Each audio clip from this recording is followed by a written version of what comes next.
of. Nick Clegg has no plans to campaign. The party president and the party's deputy leader are due in Bradford next week. Imran Hussein, Labour had 13 years to sort out the problems of Bradford West. Why should voters give you another chance? I think we did make significant progress whilst we were in government. I remember the times when I attended a surgery in Bradford West that was a terraced house, a back-to-back terraced house. We now have state-of-the-art NHS facilities, we have new schools, so there has been some progress, and I think that was all under the Labour government.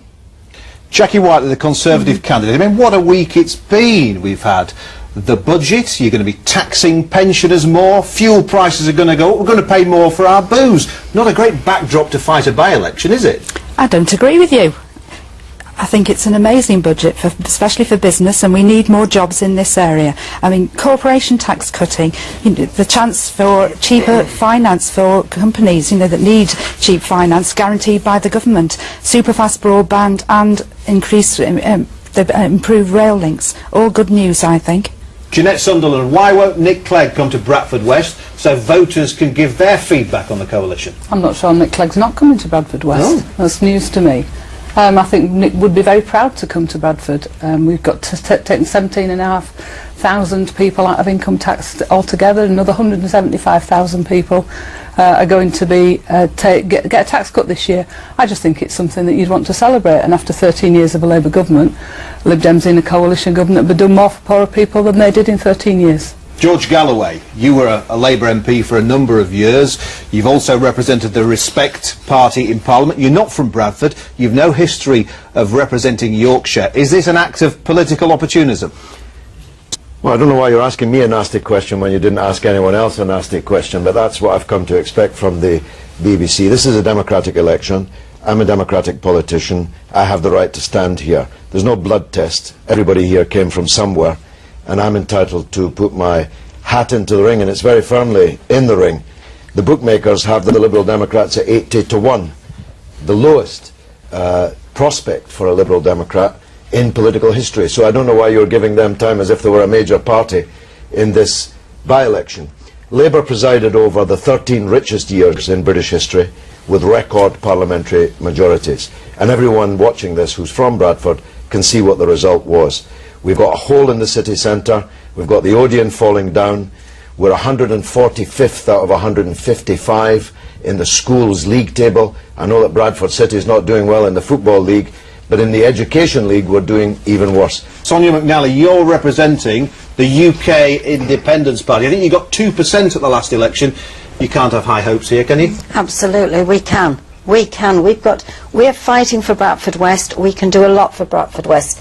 Yes, there are issues that need addressing, and we will get the chance to address these and deal with them. Not make empty promises, not think about what we need to do, but get on with what we have to do. That's what's important. Dawood Islam from the Green Party. Can we afford green policies in the current economic climate? We absolutely can, because with the Green New Deal we're actually the only major party that's got a fully costed answer to the nation's current problems that doesn't involve punitive cuts and cutbacks in public services. It's a completely costed plan that will provide thousands of new jobs in areas such as green energy and renewables, to name but two. It will create a whole raft of new entrepreneurs aged 18 to 25 to get some of the brilliant young people that we have in Bradford West that are currently being consigned to the scrap heap by the coalition government, instead to get them to come up with great ideas that we will help them fund to get projects off the ground. Right, well, we've heard from the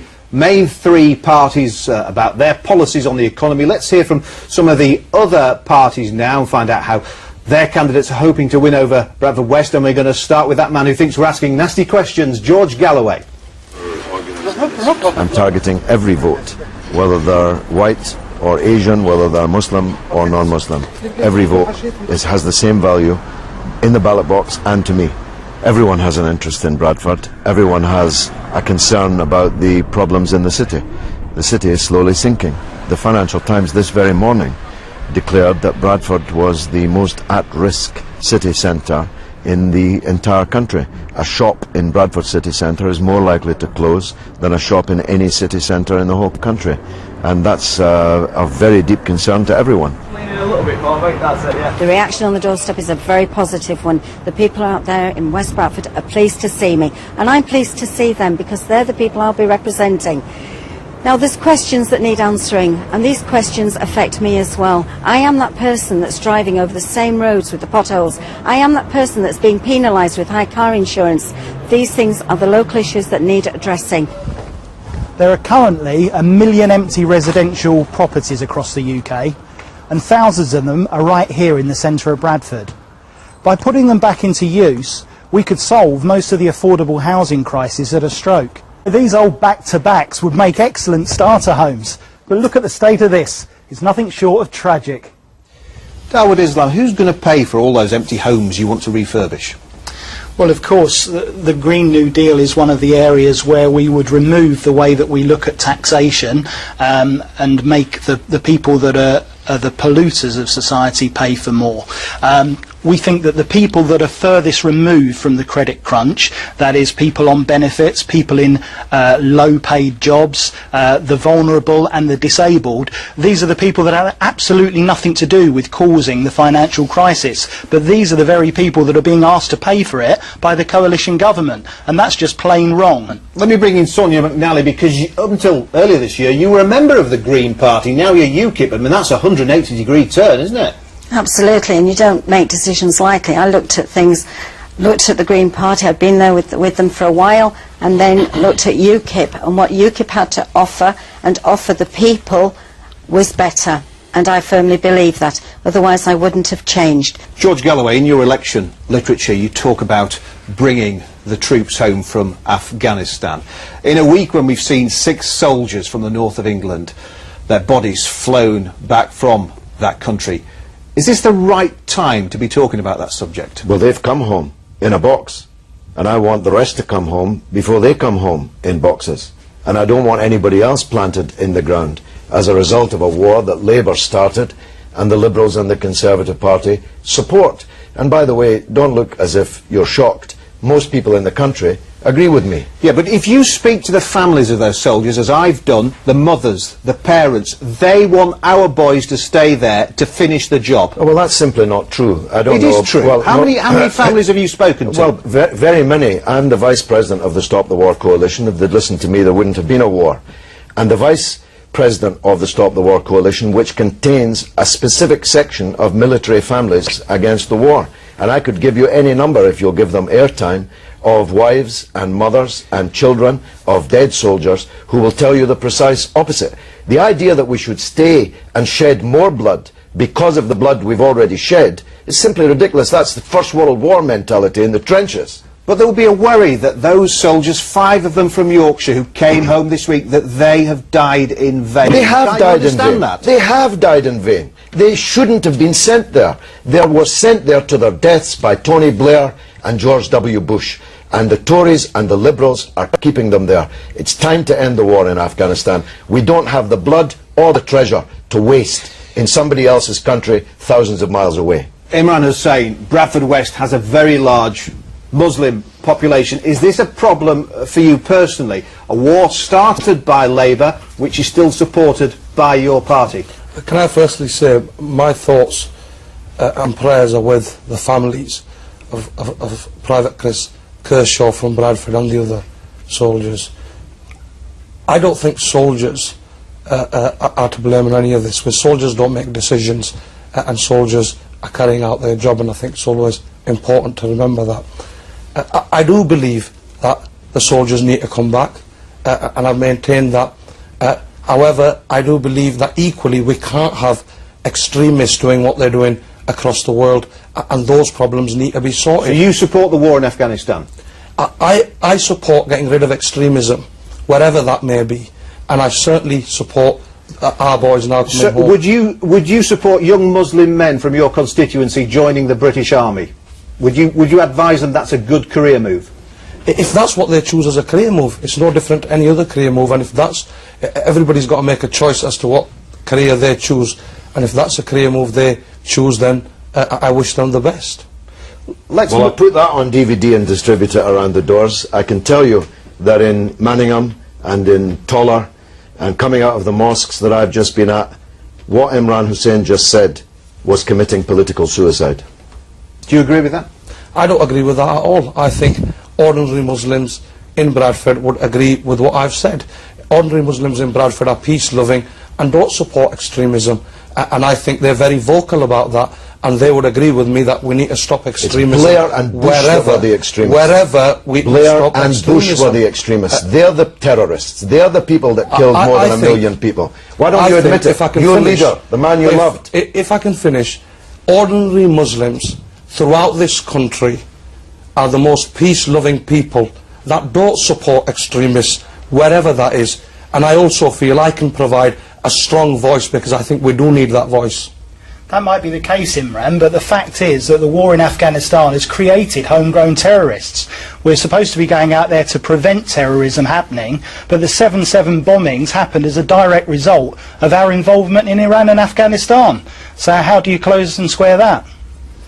This is an election about Bradford West, and I'm really concerned that we keep following an agenda which is about stop the war, and that's the right and the legitimate agenda to fight. But actually, this is an election about what happens in Bradford West to the lives of the young It's a people that are parliamentary there. election. I don't know if you think you're fighting a council election. This is for a member of Parliament. Now, you can send councillors to Parliament, or you can send a parliamentarian to Parliament. I think you'll find that's what people choose to Barely do. got a record, George. As a government, we've already announced that we're going to withdraw the troops, aren't we, by 2014. And that's dependent on Afghanistan being able to look after its own security. Let's bring this back to Bradford and the economy of Bradford, which I think is going to dominate the rest of the campaign. I mean, David Cameron came to Bradford the other day. I mean, all right, there was big announcements for the city in the budget, the rail line electrification to Manchester, super-fast broadband. I mean, does this have the whiff of pork barrel politics? I don't think so. I think these were all planned events that were going to happen.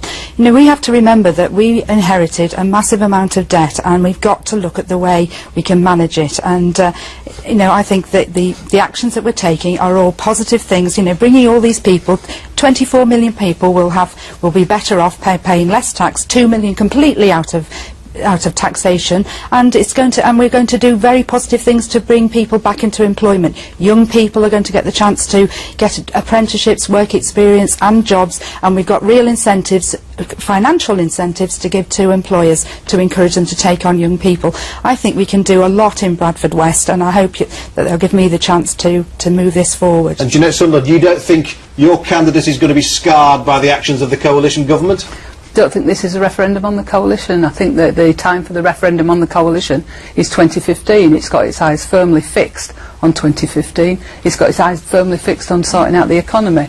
This is about what happens here in Bradford West the day after, on the 30th of March, and who they have fighting for them in Parliament. I don't think that the budget delivered sufficiently for Bradford West. I don't think it delivered sufficiently for Bradford, and it needs people to campaign on those issues. George Galloway, who will you represent if you're elected in Parliament? The Muslim population of Bradford or the white working class?